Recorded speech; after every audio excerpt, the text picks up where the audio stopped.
No matter how much money you have, you are subject to death at any moment. And somehow we know that because we see it all around us. But we have this hope that if we can accumulate enough of a barrier between ourselves and death, then we'll be safe, and we aren't.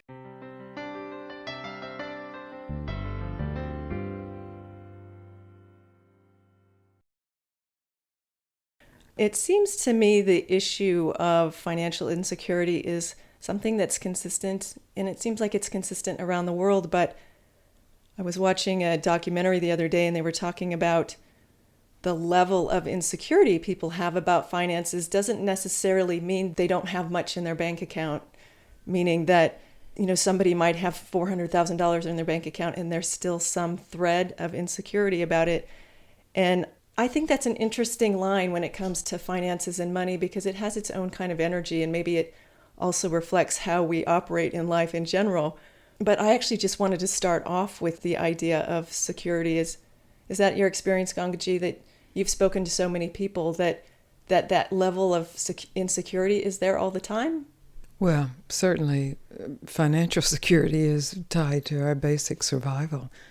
I mean, money is just a substitute for a guarantee of survival. And in most of the cultures, not the cultures where they're still living literally hand to mouth, but in cultures where you use some form of trade, what you have to trade means how secure the possibility of your survival is. But we've discovered, of course, in our very affluent society, the Western world, and maybe the United States in particular, is that after a certain point, it doesn't matter. You're still insecure about the reality that finally the world is an insecure place. And that's the reality, that no matter how much money you have, you are subject to death at any moment. And somehow we know that because we see it all around us. But we have this hope that if we can accumulate enough of a barrier between ourselves and death, then we'll be safe, and we aren't. Because there are people who literally have to look every day for food or shelter, which means literally to look every day for means of their survival. And it's only at a certain point when you have enough of that we can even have this conversation. Because to someone who has nothing, of course, having more means everything. But when you've had more for a while, which is true of everyone listening to this program, then you recognize it's never enough.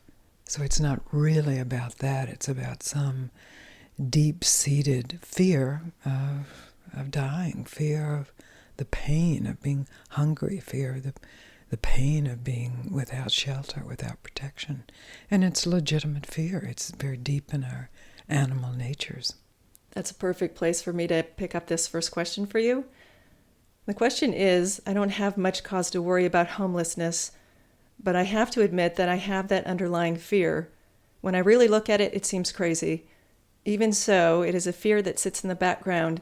And the question is there a way to work through it? And you were pretty much addressing that with just facing death, right? Well, I wouldn't call it working through it, though. I think that it's really a willingness to recognize that fear is part of the animal nature, which is an alert system to the real possibility that we may die. And so if our concern shifts from being, how do I get rid of this fear, or how do I get rid of this anxiety about homelessness or not enough, and actually our concern becomes, what is this?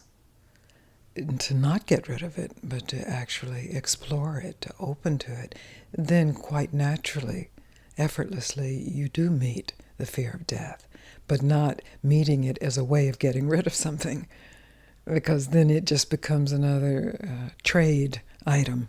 I'll trade in this and I'll get some relief from my fear of death. And it doesn't work like that. And we have to grow up enough to recognize it simply doesn't work that way. I want to shift gears a little bit in the world of money. And I just want to bring in this second question. And it's just a little bit of a different angle on it.